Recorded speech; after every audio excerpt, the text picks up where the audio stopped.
اس لیے کہ جو انسان اس دنیا میں آ کے خدا کے بنائے ہوئے دین کے علاوہ کسی دین کو مانتا ہے، کسی آئین کو اپنا مذہب بنا لیتا ہے، تو اس آئین کے جو اصول اور قانون ہوں گے وہ اصول اور قانون اسی دنیا کی زندگی کے لیے ہوں گے اور اسی دنیاوی زندگی تک کے فائدے میں محدود ہوں گے۔ کیوں؟ اس لیے کہ انسان کی نظر اور انسان کی عقل کی پہنچ اس ظاہری دنیا اور ظاہری زندگی سے ہٹ کے نہیں ہے۔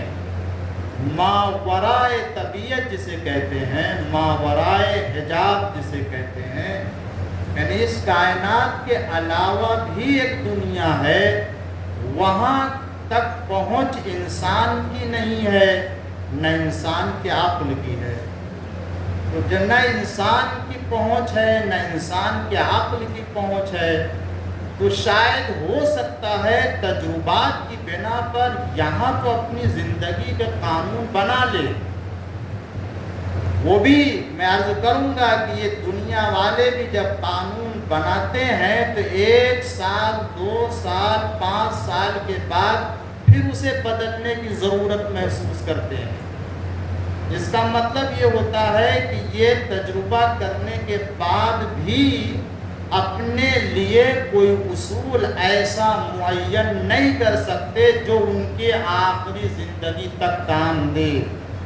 یہی اس بات کی دلیل ہے کہ یہ انسان کی عقل اتنی محدود ہے کہ وہ اپنی ظاہری دنیا کی زندگی کے لیے قانون نہیں بنا سکتا، تو یہ دنیا کے بعد آخرت میں کام آنے والی زندگی کے لیے قانون کیسے بنا سکتا ہے؟ ایک صلوات پڑھ دیجئے محمد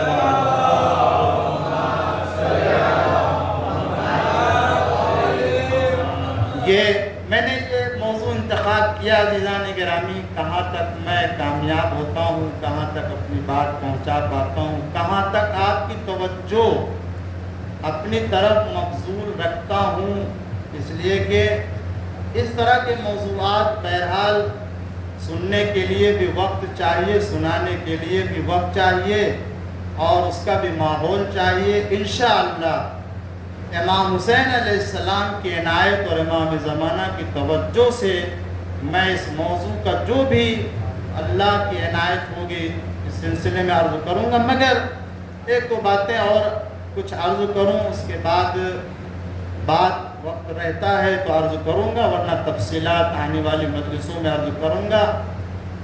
ماہ محرم کا آغاز 1448 ہجری اور یہ سن ہجری ہے،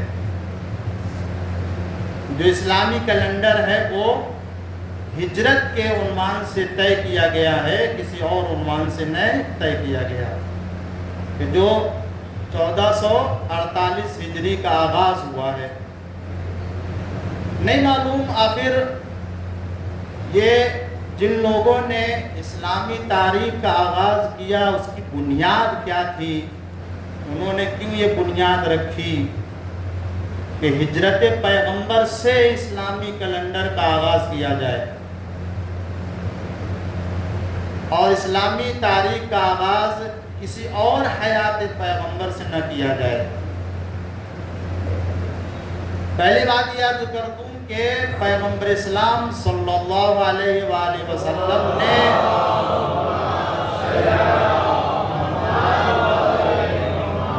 ہجرت کی ہے ماہ ربیع اول میں۔ ماہ ربیع اول تھا جس میں رسول اللہ نے ہجرت فرمائی ہے، تو اگر ہجرت کو سن اسلامی قرار دینا تھا تو پھر سال کا آغاز ربیع اول سے ہونا چاہیے تھا، اس لیے کہ ہجرت پیغمبر ربیع اول سے ہے۔ جب ربیع اول سے ہے تو پہلا مہینہ محرم کہاں سے آ جائے گا؟ پہلا مہینہ ربیع اول ہونا، اس لیے کہ آپ نے ہجرت کو معیار بنایا ہے۔ تو جب ہجرت کو معیار بنایا ہے تو پھر جس مہینے میں پیغمبر نے ہجرت فرمائی وہ مہینہ معیار ہوگا، آغاز ہوگا، سال وہاں سے شروع ہوگا۔ مگر نہیں، اگر آپ تاریخ پر نگاہ کریں گے تو پتہ چلے گا کہ دور جاہلیت میں سال کا آغاز محرم سے ہوا کرتا تھا۔ دور جاہلیت میں جو سال کا آغاز ہوتا تھا وہ محرم سے ہوتا تھا۔ اب نہیں معلوم مجھے کہ اسلام آنے کے بعد مسلمان ہونے کے بعد جب اسلامی تاریخ کا آغاز کر رہا ہے اور معیار ہجرت کو قرار دے رہا ہے تو آخر ربیع اول کو چھوڑ کے دور جاہلیت کے مہینے کو پہلا مہینہ کیوں قرار دیا جا رہا ہے؟ اس کا مطلب یہ ہے کہ جن لوگوں نے سن ہجرت کو اسلامی تاریخ کا عنوان قرار دے کر کے پہلا مہینہ ربیع اول چھوڑ کے محرم کو قرار دیا ہے، شاید ابھی ان کے ذہنوں میں دور جاہلیت کے آثار باقی تھے، جس کی بنا پر سال کو آغاز محرم نہیں قرار دیا بلکہ ربیع اول نہیں قرار دیا، محرم قرار دیا ہے۔ نہ جانے کتنے ایسے حقائق ہیں کہ جس کی بنا پر انہوں نے سال کو محرم سے آغاز کر کے بتا دیا کہ دیکھو ہم ابھی اسی نقش قدم پہ چل رہے ہیں جس دور جاہلیت میں چلا کرتے تھے۔ صلوات پڑھ دیجئے محمد والے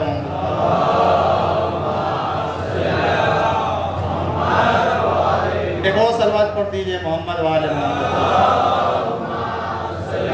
آپ حضرات تھوڑا اور آگے آ جائیے تاکہ جو وہ مجھے معلوم ہے کہ پھر بعد میں بلانا پڑے گا۔ ایک صلوات پڑھ دیجئے محمد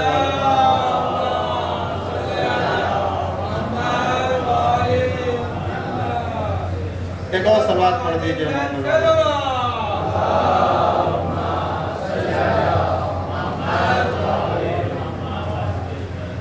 ایک اور مل جل کر کے بلانا آواز سے صلوات پڑھ دیجئے۔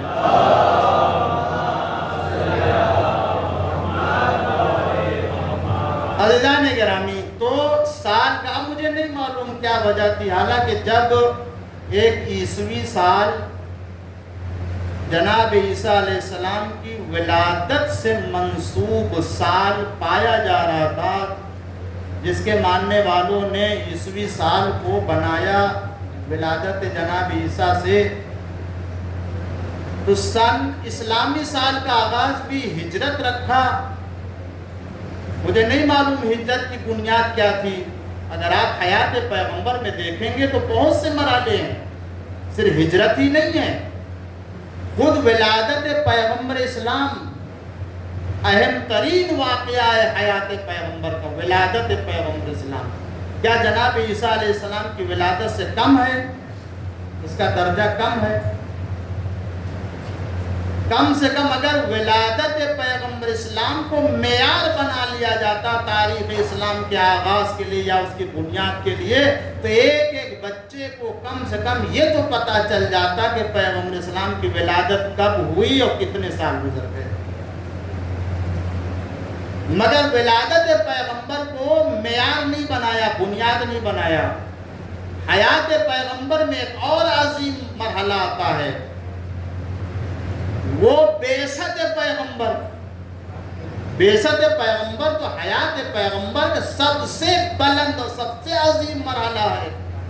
بعثت یعنی جس وقت حضور اکرم کو اللہ تعالیٰ نے نبی بنایا اور پہلی وحی نازل کی، اور وہ پہلا دن جس دن اللہ نے آپ کو نبی بنا کر کے لوگوں کے سامنے ظاہر کیا، یعنی باقاعدہ نبی تو تھے ہی، اس لیے کہ وہ نبی جب پیدا، ہمارا تو عقیدہ یہ ہو کہ جب وہ نبی یا امام ہوتا ہے تو اس لیے نہیں کہ وہ جس وقت اللہ تعالیٰ نے اسے نبی یا امام بنا دیا تو نبی امام ہو گیا، نہیں، وہ شکم مادر میں ہوتا ہے تو نبی ہوتا ہے، ظاہر ہوتا ہے تو نبی ہوتا ہے، غیبت میں ہوتا ہے تو نبی ہوتا ہے، نبی کے نبوت کے منصب پر فائز ہوتا ہے تو نبی ہوتا ہے، نبوت کے منصب پر فائز نہیں ہوتا، بچپنے میں ہوتا ہے تو نبی ہوتا ہے، اور یہی درجہ امامت کا بھی ہے۔ تو بعثت پیغمبر کو معیار بنایا ہوتا تاریخ اسلام کے آغاز کے لیے یا تاریخ اسلام کی بنیاد کے لیے، مگر بعثت پیغمبر کو بھی معیار نہیں بنایا۔ ایک مرحلہ اور حیات پیغمبر میں آتا ہے جو عظیم ترین مرحلہ ہے، وہ ہے وفات پیغمبر اسلام۔ جس طرح سے ولادت پیغمبر، جس طرح سے بعثت پیغمبر ہے، اسی طریقے سے عظیم ترین مرحلہ حیات پیغمبر میں وفات پیغمبر بھی ہے۔ تو اگر وفات پیغمبر سے اسلامی کیلنڈر کا آغاز کیا جاتا تو بھی لوگوں کو یہ پتہ چل جاتا کہ پیغمبر اسلام کو دنیا سے رخصت ہوئے کتنے سال ہو گئے۔ اس کے علاوہ چوتھا مرحلہ ہجرت کا ہے۔ یقیناً یہ بھی پیغمبر اسلام کی حیات کا عظیم ترین مرحلہ ہے کہ جس وقت آپ نے مدینے سے ہجرت کی، اور یہ ہجرت آپ کے لیے مکہ سے مدینے کی طرف حکم خداوند عالم سے تھا، تو اسی سال کے بنیاد قرار دے سکتے تھے، اسلامی کیلنڈر کی جو ہے وہ بنیاد اسے بنا سکتے تھے، مگر نہ ولادت پیغمبر کو بنایا اور نہ ہی بعثت پیغمبر کو بنایا، نہ وفات پیغمبر کو بنایا۔ اگر بنایا تو ہجرت پیغمبر کو بنایا۔ راز کیا تھا مجھے نہیں معلوم، نہ ہم تھے نہ آپ تھے کہ اس کے اسباب پتہ چلتے کہ آخر کیا وجہ تھی، مگر اتنی بات تو بہرحال ہم جانتے، جب کوئی کسی جگہ کی تاریخ مرتب کرتا ہے، جب کہیں کی کوئی ہسٹری لکھی جاتی ہے، سب سے پہلے تاریخ بنائی جاتی، مقرر کی جاتی ہے، تو تاریخ مرتب کرنے والا بہرحال انسان ہوتا ہے، تو انسان کے اندر جذبات ہوتے ہیں، احساسات ہوتے ہیں، تو وہ یہ سوچتا ہے کہ یہ تاریخ مرتب تو ہو رہی ہے، مگر میری جگہ اس تاریخ میں کہاں ہوگی۔ تاریخ مرتب کرنے والا بہرحال یہ ذہن میں رکھتا ہے کہ جب یہ تاریخ بنے گی تو آیا اس تاریخ میں ہماری بھی کوئی جگہ ہوگی یا نہیں ہوگی، میری بھی کوئی جگہ بنے گی یا نہیں بنے گی۔ میں مثال دیتا ہوں، برائے مثال اسے کسی اور جگہ نہ لے جائیے۔ نوی ممبئی میں فرض کر لیجئے آزاداری کی تاریخ اگر لکھنا ہے کہ کب سے آزاداری ہو رہی ہے، تو جو تاریخ لکھنے والا ہے، جو مقرر کرے گا، جو معین کرے گا، فرض کر لیجئے اس کا تعلق نوی ممبئی سے 3 سال میں ہوا ہے، 3 سال پہلے ہوا ہے، تو اگر وہ تاریخ مرتب کرے گا آزاداری نوی ممبئی کو، تو اگر 10 سال پہلے شروع کرے گا، یہاں کی آزاداری 10 سال پہلے سے ہو رہی ہے، تو اس کا ذکر تو نہیں آئے گا اس کے اندر، اس لیے کہ وہ تو اس کے پہلے تھا نہیں، وہ آیا ہے 3 سال پہلے۔ اور اگر 10 سال بعد شروع کرتا ہے تو بھی نہیں معلوم کہ 10 سال بعد رہے گا یا نہیں رہے گا، ہو سکتا ہے نہ رہے، اگر نہیں رہے گا تو پھر اس کا ذکر اس کا ہی نہیں، نہ جانے کتنے لوگوں کے نام گزر جائیں گے، کٹ جائیں گے، اور اس میں نہیں ہوگا۔ تو چاہے نوی ممبئی کی آزاداری 20 سال پرانی ہو، چاہے 30 سال پرانی ہو، جتنی پرانی ہو، جب لکھنے بیٹھے گا تو یہ لکھے گا کہ نوی ممبئی کی آزاداری اگرچہ 30 سال پرانی ہے، توجہ چاہتا ہوں، نوی ممبئی کی آزاداری اگرچہ 30 سال پرانی ہے، مثال ہے عزیزان گرامی، یہ کوئی میں کسی حقیقت کو یا کسی شے کو یا کسی طرف میں اشارہ کرتے ہوئے کوئی بات نہیں ہے، مثال ہے عزیزان، اگرچہ 30 سال پرانی ہے، مگر جو آزاداری میں رنگ اور جو آزاداری میں رونق 3 سال پہلے پیدا ہوئی ہے، وہ رونق 10 سال پہلے نہیں پائی جا رہی تھی۔ یہ 3 سال کیوں کہا؟ اس لیے کہ نوی ممبئی سے تعلق میرا 3 سال پہلے ہوا ہے، اس لیے میں نے چاہا کہ یہ 3 سال کا ذکر کیا جائے تاکہ میرا بھی ذکر آ جائے، تو ہر انسان جب کسی تاریخ کو مرتب کرتا ہے تو اس میں بہرحال اس بات کا خیال رکھتا ہے کہ اس کا نام کہاں ہوگا، اس کا ذکر کہاں ہوگا۔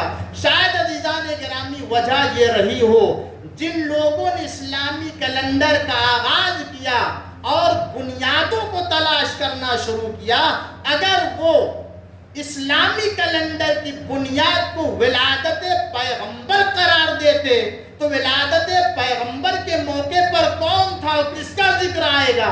یہ تو تھے نہیں، اس لیے کہ اسلام ہی نہیں آیا ہے ابھی۔ جب کلمہ پڑھنے والے ہی نہیں تھے تو ان کا نام کیسے آئے گا؟ نام کس کا آئے گا؟ نام عبداللہ کا آئے گا، نام آمنہ کا آئے گا، نام عبد المطلب کا آئے گا، نام ابو طالب کا آئے گا، اس لیے کہ یہی لوگ تھے، ان کا تو کوئی تعلق بھی نہیں ہے۔ اس لیے ولادت پیغمبر کو معیار نہیں بنایا، اس لیے کہ جب یہ تاریخ مرتب کی جائے گی اور معیار اسلامی تاریخ کی بنیاد کو ولادت بنایا جائے گا تو یقیناً کوئی دادا تھا کہ جس کا پوتا آ رہا تھا، کوئی بیٹا تھا کہ کوئی باپ تھا جس کا بیٹا آ رہا تھا، کوئی ماں تھی کہ جس کا لال آ رہا تھا، کوئی بھتیجا تھا کہ جس کا جو چچا تھا، کوئی جس کا بھتیجا آ رہا تھا، جس کی بنیاد پر ولادت پیغمبر کو معیار اور بنیاد نہیں بنایا۔ عزیزان گرامی توجہ چاہتا ہوں عزیزوں، شاید میں اپنی بات پہنچا دوں کہ ولادت کو معیار نہیں بنایا، وجہ یہ تھی کہ کہیں ذکر ہی نہیں ہوگا۔ اچھا ٹھیک ہے، اسے نہیں بنایا۔ وفات پیغمبر، بعثت پیغمبر کو بنایا ہوتا۔ بعثت پیغمبر کو اگر بناتے ہیں تو بعثت پیغمبر یعنی رسول اللہ جب مبعوث برسالت ہوئے، نبی بنائے گئے، تو اس وقت ظاہر سی بات ہے کس کا تذکرہ آئے گا؟ اس وقت ان کا تذکرہ آئے گا جو نبی کو شاعر کہہ رہے تھے، جو نبی کو دیوانہ کہہ رہے تھے، اس لیے کہ اس وقت تو اکثر نبی کو جھٹلانے والے تھے نا، نبی کو نبی ماننے والے تو تھے نہیں۔ نبی کو شاعر کہہ رہے ہیں، نبی کو کاہن کہہ رہے ہیں، نبی کو ساحر کہہ رہے ہیں، نبی کو مجنون کہہ رہے ہیں، نبی کو دیوانہ، تو تذکرہ آئے گا تو کس کا آئے گا؟ دیوانہ کہنے والوں کا ذکر آئے گا، مجنون کہنے والوں کا ذکر آئے گا، کاہن کہنے والوں کا ذکر آئے گا۔ اور اگر تذکرہ آئے گا بھی تو سب سے بڑا مسئلہ یہ بن رہا ہے کہ اس کا ذکر کیا جائے یا نہ کیا جائے۔ جس کا ذکر ہو سکتا ہے اس لیے کہ یا تو اس کا ذکر آئے گا جو نبی کو جھٹلا رہے تھے، یا اس کا ذکر آئے گا جو نبی کی تصدیق کر رہا تھا، جو نبی کو نبی مان رہا تھا۔ تو ظاہر سی بات ہے جو نبی کو نبی مان رہا ہے تو اس کا ذکر پسند نہیں ہے، اور جو مجنون کہہ رہے تھے ہو سکتا ہے انہی کی فہرست میں ان کا بھی نام آنے والا ہو۔ تو اس لیے لوگوں نے پیغمبر اسلام کی بعثت کو بھی اسلامی تاریخ کی بنیاد نہیں بنائی کہ اس میں ذکر آئے گا تو ان کا آئے گا جن لوگوں نے نبی کو جو ہے وہ امی کہا، یعنی ان پڑھ کہا، کچھ بھی نہ کہا، یعنی نہ تو وہ پڑھے لکھے تھے معاذ اللہ، نہ تو وہ جو ہے وہ اپنی طرف سے کوئی چیز لے کے آنے والے تھے، ساحر تھے، مجنون تھے معاذ اللہ۔ یا پھر ان کا ذکر آئے گا جنہوں نے نبی کی رسالت پر ایمان کے اظہار کیا۔ اچھا بعثت کو نہیں بنایا معیار، وجہ یہ تھی تو وفات پیغمبر کو بنا لیا ہوتا۔ وفات پیغمبر کو بھی اسلامی کیلنڈر کی بنیاد نہیں بنائی گئی۔ کیوں نہیں بنائی گئی؟ اس لیے ممکن ہے سوچنے والوں نے یہ سوچا ہو کہ جس وقت وفات پیغمبر کو بنیاد بنائیں گے تو وہاں پر بھی کچھ لوگوں کا ذکر آئے گا مگر اچھائی کے ساتھ نہیں آئے گا، وہاں بھی کچھ لوگوں کا ذکر آئے گا مگر برائی سے آئے گا، کمالات سے نہیں آئے گا، فضائل کے ساتھ نہیں آئیں گے، باعظمت ذکر نہیں ہوگا۔ تو ظاہر سی بات ہے ایسے موقع پر کیوں اس ذکر کو لے کر کے آئیں گے، کیوں اس کو معیار بنائیں گے؟ اب رہ گیا ہجرت کا۔ ہجرت ہی وہ بنیاد بن سکتی ہے کہ جو اسلامی کیلنڈر اسلامی سال کے آغاز کے لیے اور بنیاد کے لیے بہترین نمونہ ہو سکتا ہے، اس لیے کہ جس وقت حضور اکرم کا وطن چھوڑنا کہا جائے گا اس وقت ایسے لوگوں کا بھی ذکر آئے گا جن لوگوں نے اپنا گھر چھوڑا اور چھوڑ کر کے مدینہ آئے ہیں، تو ظاہر سی بات ہے یہاں ان کا بھی نام آ جائے گا۔ جہاں بہت سے لوگوں نے وطن چھوڑا، گھر چھوڑا، اپنا بار چھوڑا، اپنا جو عزیز اپنے عزیزوں کو چھوڑا، مال کو چھوڑا، چھوڑ کر کے مدینہ آئے، تو یہ وہ افراد تھے کہ جن لوگوں نے ہجرت کی تھی، تو اس میں ان کا نام آ سکتا ہے۔ اس لیے ہجرت کو اسلامی کیلنڈر کی بنیاد قرار دیا تاکہ یہاں جب ذکر ہجرت آئے اور پیغمبر کا مدینہ مکہ چھوڑنا ہو تو پھر وہاں پر ان کا بھی نام آئے کہ ہم نے بھی چھوڑا ہے۔ یہاں ذکر آ سکتا ہے اور اچھائی کے ساتھ آ سکتا ہے کہ کچھ ایسے تھے جنہوں نے مکہ چھوڑا، مکہ چھوڑ کر کے مدینہ ہجرت کی اور آ کر کے انصار کے درمیان رہے۔ کچھ ایسے کا بھی ذکر آئے گا کہ جو رسول اللہ کے ساتھ تھے، انہوں نے ہجرت کی اور وہ آج تک یار رسول بنے ہوئے ہیں۔ وہ الگ مسئلہ ہے کہ جس کمال کو وہ کمال سمجھ رہے ہیں، جسے اللہ نے کسی صورت میں اسے کمال بننے نہیں دیا، وہ اپنے یار کے لیے ایک فضیلت سمجھتے ہیں، مگر خود قرآن کہہ رہا ہے جو نبی رحمت کے ساتھ تھا وہ بغل میں رہنے کے باوجود اسے سکون نہیں مل رہا تھا۔ نبی کہتے جاتے تھے کہ لا تحزن، ڈرو نہیں، مگر پھر بھی وہ کیسا سکون حاصل کرنے والا تھا کہ جو روتا جا رہا ہے، پیغمبر تسلی دیتے جا رہے ہیں، مگر عزیزو یہ قرآن نے رونے اور لا تحزن کا ذکر کر کے بتا دیا جسے تم کمال سمجھ رہے ہو وہ اس کی زندگی کا نقص پایا جاتا ہے۔ صلوات پڑھ دیجئے محمد والے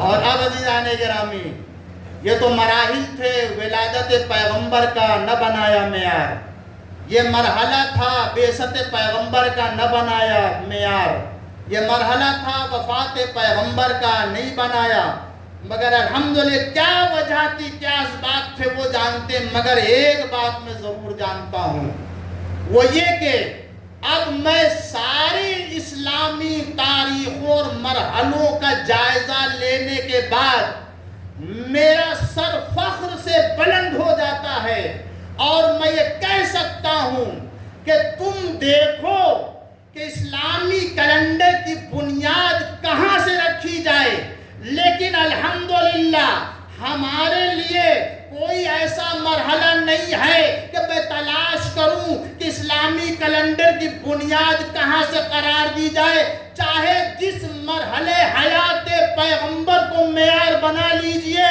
اللہ نے آل محمد کے لیے وہ کمال رکھا ہے۔ اگر ولادت کو معیار بناؤ گے تو ذکر عبداللہ ہوگا، ذکر آمنہ آئے گا، ذکر عبد المطلب ہوگا، اور کسی مسلمان کا ذکر ہو یا نہ ہو، کسی مسلمان کا ذکر ہو یا نہ ہو، بانی اسلام کو پالنے والے محسن اسلام کا ذکر ضرور ہوگا،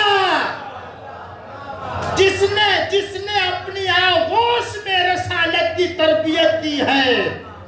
صلوات پڑھ دیجئے محمد والے محمد۔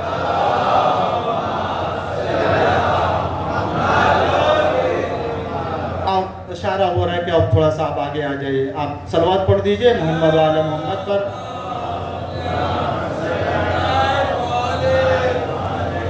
ایک اور صلوات پڑھ دیجئے محمد والے محمد پر۔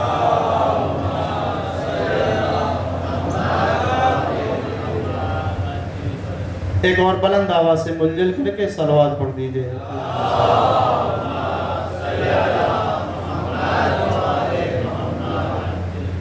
تو ولادت پیغمبر کو معیار اگر بنائیں گے تب بھی یہاں اس کا ذکر آئے گا جس نے یا رسول اللہ کو پالا، رسول اللہ کی حمایت کی، اور اگر بعثت پیغمبر ذکر آئے گا جو اعلان رسالت کر رہا تھا، یا اس کا ذکر آئے گا جو تصدیق رسالت کر رہا تھا؟ انہی کا تو ذکر آنے والا ہے۔ اور اگر وفات پیغمبر کو معیار بناؤ گے تب بھی ہمارے لیے کوئی گوشہ تلاش کرنے کی ضرورت نہیں ہے، وہاں بھی کمال اہل بیت ہے۔ اس لیے کہ اگر وفات پیغمبر کو معیار بناؤ گے تو اگر ذکر آئے گا کوئی قبر میں لیٹنے والا تھا تو کوئی ایسا بھی تھا جو قبر میں لٹانے والا تھا، اور اگر دنیا سے رخصت ہونے والے کا ذکر آئے گا تو کوئی ایسا بھی تھا جو کاندھا دینے والا تھا۔ اگر ہجرت پیغمبر کو معیار بناؤ گے تو اگر یہ ذکر آئے گا کہ کوئی تھا جو وطن کو چھوڑ کے جانے والا تھا تو کوئی ایسا بھی تھا جو وطن کا ذمہ دار بنایا گیا تھا۔ اگر یہ ذکر آئے گا ہجرت کے موقع پر کہ کوئی ایسا تھا جو بستر کو چھوڑ کے جانے والا تھا تو اس کا بھی ذکر آئے گا جو بستر پر لیٹنے والا تھا۔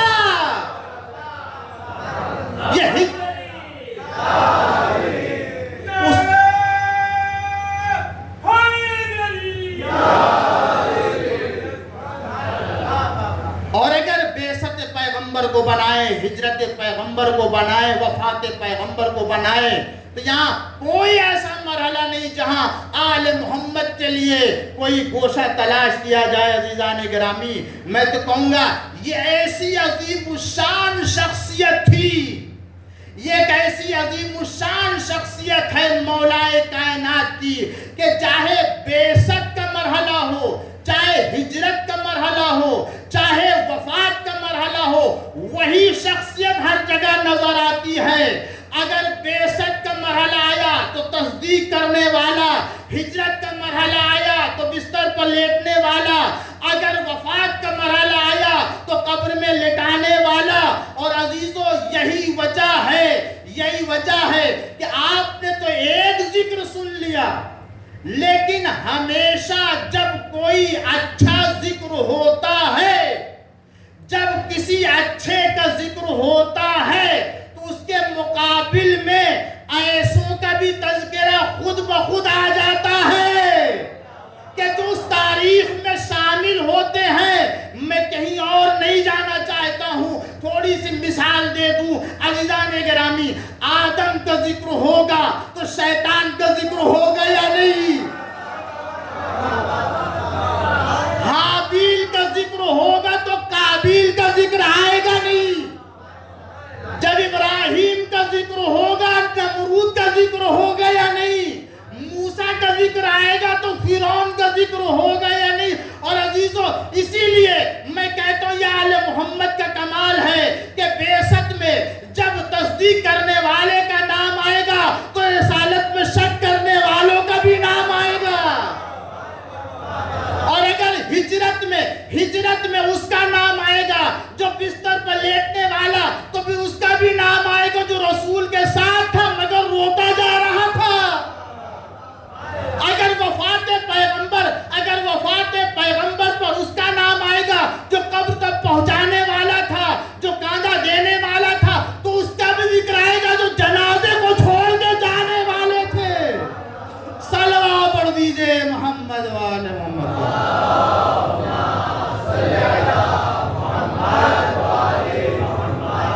ایک اور صلوات پڑھ دیجئے محمد وآل محمد۔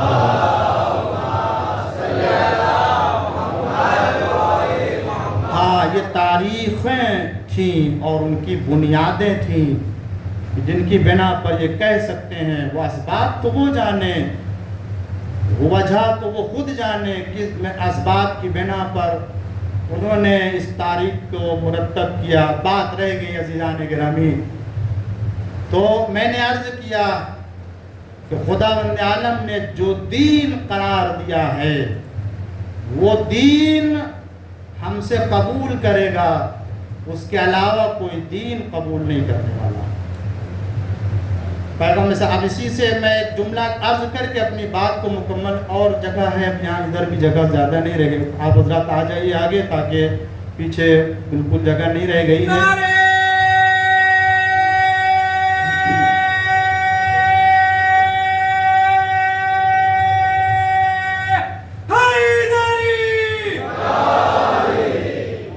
صلوات پڑھ دیجئے محمد وعلى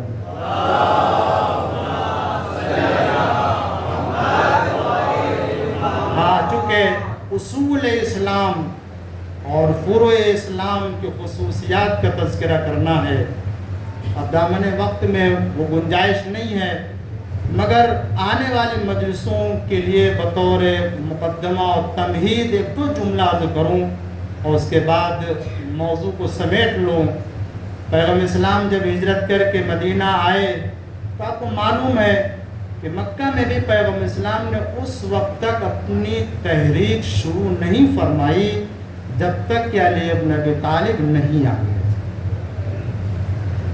اور جب آپ ہجرت کر کے مدینہ آئے ہیں تو مدینے میں بھی معلوم ہے، جو لوگ گئے حج کرنے کے لیے، زیارت کرنے کے لیے، وہ جانتے ہیں پیغمبر اسلام نے سب سے پہلی مسجد جو بنائی وہ مدینے سے باہر مسجد قباء، وہاں ٹھہرے تھے اور وہاں قیام فرمایا۔ تو قیام کی وجہ یہ تھی کہ جب تک مولا کائنات امیر المومنین علی بن ابی طالب علیہ السلام نہیں آ گئے،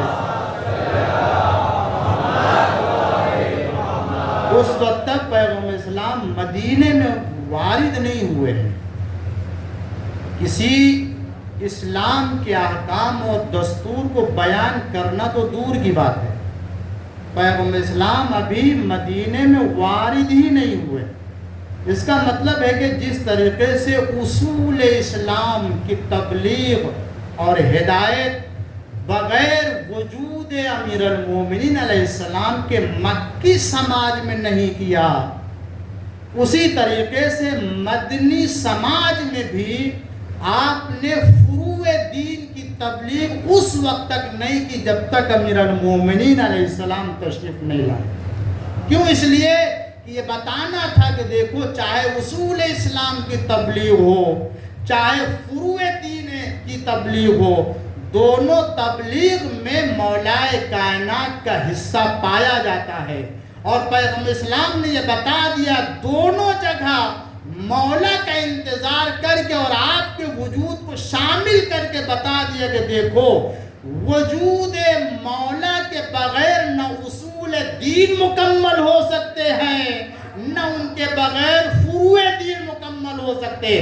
اس کا مطلب ہے جس طریقے سے اصول اسلام میں امیر المومنین کا احسان ہے، اسی طریقے سے فروع دین میں مولا کائنات کا بھی احسان ہے۔ تمہیں یاد رہے کہ دیکھو، تم نہ تو اصول اسلام کو عنوان سے انہیں بھلا سکتے ہو اور نہ ہی فروع دین کو عنوان سے انہیں بھلا سکتے ہو۔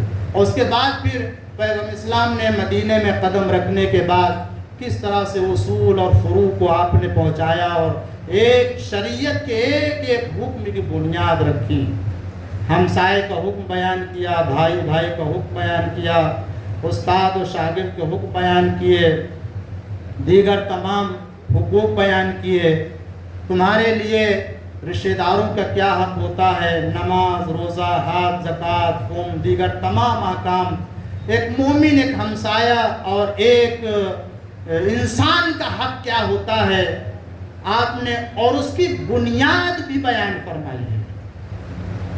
ایک مومن کا مال محترم ہے، مومن کی جان محترم ہے، اس کا خون محفوظ ہے، ان سب کی تعلیم دی۔ اس کی بنیاد کیا ہے، اس کی بنیاد آنے والی مجلسوں میں عرض کروں گا، مگر آج کی مجلس میں بس جانے جرام یہ وہ مجلسیں ہیں کہ جن کے ذریعے سے ہمیں اسلام کے عقائد اور اسلام کا دستور معلوم ہوتا ہے۔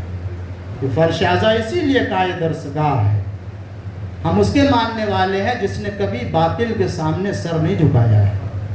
یہ فرش اعضا جس کی مجلس ہے، جس کا غم منا رہے ہیں، اس نے حق کی خاطر قربانی دی، انسانیت کی خاطر، انسانی آزادی کی خاطر قربانی دی ہے، اور کبھی تصور نہیں کیا جا سکتا ہے امام حسین علیہ السلام کے لیے، اس لیے کہ خود حسین کے قاتل نے اعلان کیا ہے تو حسین بیعت نہیں کریں گے۔ کیا کہ جس وقت مدینے میں ولید کے سامنے یہ مسئلہ آیا کہ حسین ابن علی سے بیعت لے لی جائے، اسی وقت مروان نے مشورہ دیا تھا، کل میں نے کچھ باتیں عرض کی تھی، ایک بات عرض کروں اسی کے ربط مصائب دوں کہ تاریخ میں ایک جملہ آپ نے سنا ہوگا اس سے پہلے بھی، امام حسین علیہ السلام ولید کے دربار سے یہ کہہ کے باہر آ گئے کہ جب عام طور سے بیعت لی جائے گی صبح کی روشنی میں تو فیصلہ ہوگا کون کس کی بیعت کرے گا. اور جب آپ جانے لگے تو مروان نے کہا تھا اگر حسین ابن علی اس وقت چلے گئے تو اب کبھی حسین ابن علی ملیں گے نہیں. اسی وقت یا تو بیعت دے لے یا سر کاٹ لے. امام حسین علیہ السلام آواز بلند ہوئی، بنی ہاشم اندر آ گئے، سمجھا کے پھر واپس لے گئے. دوسرے دن صبح کے وقت مروان سے ملاقات ہوئی. انہوں نے کہا امام حسین آپ نے دور اندیشی سے کام نہیں لیا، آپ کو بیعت کر لیجیے. امام حسین نے ڈانٹا اسے، کیا کہہ رہا ہے؟ تاریخ میں ایک جملہ اور عمر سعد کا بھی پایا جاتا ہے. اس نے جو ابن زیاد کو خط لکھا تھا، عمر سعد نے ابن زیاد کو خط میں لکھا تھا کہ حسین ابن علی بیعت نہیں کریں گے. کیوں نہیں کریں گے؟ اس کی وجہ بیان کی. حسین اس لیے بیعت نہیں کریں گے کہ ان کے پہلو میں ان کے باپ کا دل پایا جاتا ہے. یہ جملہ ہے عمر سعد کا کہ ان کے پہلو میں ان کے باپ کا دل پایا جاتا ہے. میں عزیزو اس جملے کی تھوڑی سی وضاحت کروں گا. ابن سعد نے یہ کیوں کہا کہ حسین بیعت نہیں کریں گے؟ بلکہ آج 20ویں صدی کا اگر کوئی مورخ ہے یا 20ویں صدی کی عقل اگر عمر سعد کو آ جائے تو اس کو تو یہ کہنا چاہیے کہ امام حسین علیہ السلام بیعت کر لیں گے، اس لیے کہ ان کے پہلو میں ان کے باپ کا دل ہے. عزیزو توجہ چاہتے، شاید بات نہیں پہنچی ہے، میں پہنچانا چاہتی ہوں اس لیے کہ یہ سوال آج کیا جاتا ہے اور یہ تاریخ میں آج لکھا گیا ہے کہ مولا کائنات نے حاکم وقت کی بیعت کر لی تھی، اور اگر بیعت کر لی تھی تو پھر حسین کے لیے بیعت کرنا آسان ہے. لیکن عمر سعد کا یہ کہنا کہ ان کے پہلو میں علی کا دل ہے، وہ بیعت نہیں کریں گے، بتاتا ہے نہ علی نہ حسین کے باپ نے بیعت کی تھی، نہ حسین بیعت کرنے والے ہیں. صلوات پڑھ دیجئے محمد وآل محمد.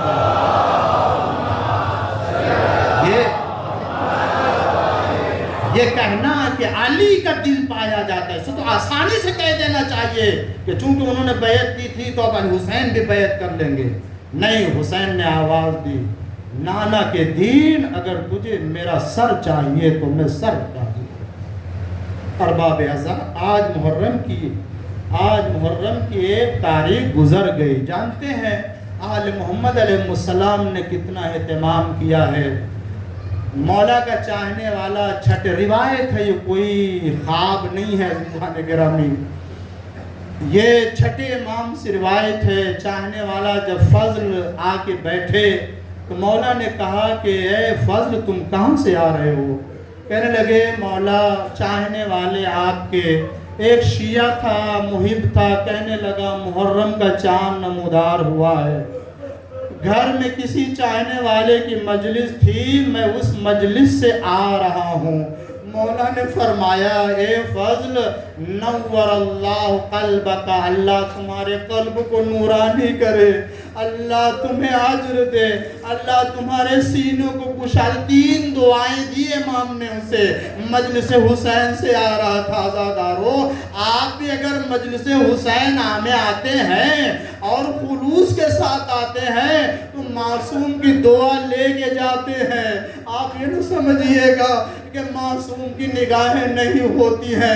ارباب اعزاز، اس کے بعد چھٹے امام نے فرمایا اے فضل تم نے دیکھا نہیں وہاں جہاں مجلس ہو رہی تھی باہر دروازے کے باہر کوئی بیٹھا ہوا تھا؟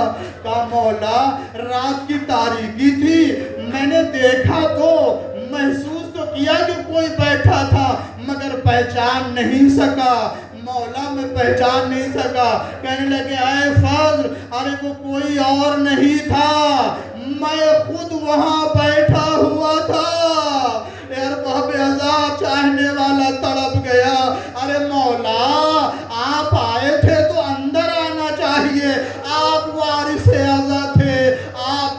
صدر نشین میں بٹھاتے، آپ کو آگے بٹھاتے، آپ کو پرسہ دیتے۔ مولا نے کہا ہاں فال، میرا دل تو چاہ رہا تھا کہ میں اندر آؤں، مگر جب میں آیا تو کیا دیکھا، رسول اللہ بیٹھے ہوئے ہیں، علی بیٹھے ہیں، فاطمہ بیٹھی ہے۔ ارباب عزا، یہ فرش عزا مقدس فرش عزا ہوتی ہے، یہاں معصوم آتے ہیں۔ لیجئے ارباب عزا، دوسری محرم کی شب آ گئی، حسین کا قافلہ مدینے سے مکہ، مکہ سے کوفے کے راہ ہوتا ہوا کربلا کی سرزمین پر پہنچ گیا۔ 7 گھوڑے بدلے مگر کوئی گھوڑا آگے نہ بڑھا۔ اے ارباب عزا، پوچھا یہاں کوئی پرانا آدمی ہے رہنے والا، اس سے پوچھا جائے کہ اس بستی کا نام کیا ہے، بلائے گا کیسے؟ اسے شط فرات کہتے ہیں۔ پوچھا مولا نے بتاؤ کوئی اور نام ہے؟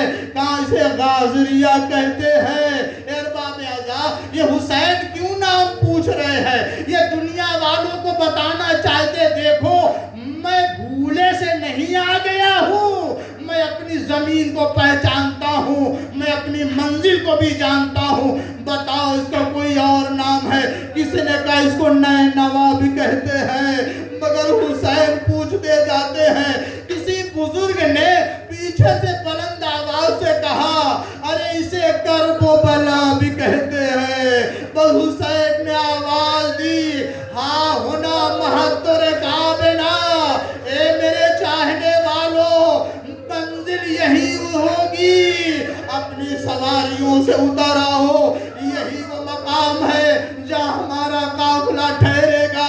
حسین نے آواز دی ہاں ہونا مناخر کابنا، یہی ہماری منزل ہوگی۔ اور اس کے بعد دوسرا جملہ فرمایا اے عزادارو، اے رونے والو، اگر کوئی ایک قطرہ غم حسین میں آنکھوں میں کے آ جائے، اللہ اس کے تمام گناہوں کو معاف کر دیتا ہے۔ یہ غم حسین میں بہنے والے آنسو ہیں۔ اللہ ان آوازوں کے اوپر رحم نازل کرے۔ عزادارو، حسین نے دوسرا جملہ کا ہاں ہونا مذبح اولادنا، ارے یہ وہی سرزمین ہے جہاں ہمارے بچے مارے جائیں گے۔ اس کے بعد دوسرا جملہ فرمایا ہاں ہونا تصبح عیالنا، یہی وہ منزل ہے جہاں بیویوں کو اسیر بنایا جائے گا۔ لیجئے خیمے لگنے لگے، عباس نے خیمے لگانا شروع کیے، زینب خیمے میں آئی، سکینہ کو لیا، جیسی بیٹھی، اے عزادارو سن سکے تو سن لیجئے، جیسی زینب فرش پہ بیٹھی ایک غبار اٹھنے کے بعد زینب کے سر پہ آیا، اور ایک روایت یہ بتاتی ہے کہ زینب نے ایک مشت خاک اٹھانے کے بعد سونگنے کے بعد پھینک دیا، کہا میرے بھائی کو جلدی بلاؤ۔ حسین آئے، کہا اے بہن زینب کیا وجہ ہے؟ کہا اے بھیا، ارے جب میں نے اس خاک کو اٹھایا تو اس سے آپ کے خون کی بو آ رہی ہے۔ حسین نے خواب بیان کیا، میرے بابا نے کہا تھا یہ وہی سرزمین ہے جہاں میرا حسین خون میں غلطہ ہوگا۔ اے زینب، یہ وہی سرزمین ہے۔ اے ارباب عزا، لیجئے حسین نے تو سب مرثیہ پڑھ دیا اور سارے آنے والے واقعات کو بیان کر دیا، زینب نے سن لیا، مگر ارباب عزا حسین نے یہی نہیں بلکہ زمین کو خریدنے کے بعد بنی اسد کے حوالے کر دیا، اور 2 جملہ فرمایا دیکھو ہم غریب ضرور ہیں مگر ہمارے مرنے کے بعد ہماری زیارت کے لیے چاہنے والے آئیں گے۔ دیکھو میں تم سے 2 باتیں کہتا ہوں، پہلی بات یہ کہ آنے والوں کا احترام کرنا اور ان کی عزت کرنا، دوسری بات یہ ہے کہ جب دیکھو ہم قتل کر دیے جائے، ظالم ہمیں دفن نہ کریں گے، تو تم آنا ہماری قبر پہ اور ہمارے ہماری لاش کو دفن کر دینا۔ اس کے بعد تم جاؤ، اس کے بعد عورتوں کو بھیجو۔ عورتیں آئی کہنے لگے اگر تمہارے مرد حکومت وقت کے خوف سے نہ آ سکے تو تم پانی کے بہانے آ جانا، میری لاش کی حفاظت کرنا۔ اس کے بعد کہا جاؤ بچوں کو بھیج دو۔ بچے آئے، کہے میرے بچوں اگر عورتیں نہ آ سکے اور مائیں نہ حاضر ہو تو کھیلتے ہوئے چلے آنا، میری لاش کے اوپر بٹھی میں خاک لے کر کے ڈال دینا۔ اے عزادارو، بس مجلس تمام کر رہا ہوں۔ حسین کو دفن کا کتنا خیال تھا، وصیتیں کر رہے، مگر ہائے غریب حسین، مرنے کے بعد لیجیے عمر سعد نے گھوڑوں کی نال بندی کرائی، سارے لاشیں الگ کر لیے، عباس کا لاش الگ، حبیب کا لاش الگ، اکبر کا لاش الگ، غریب حسین کا لاش، ادھر کے گھوڑے ادھر، ادھر کے گھوڑے ادھر، درمیان میں حسین کا لاشا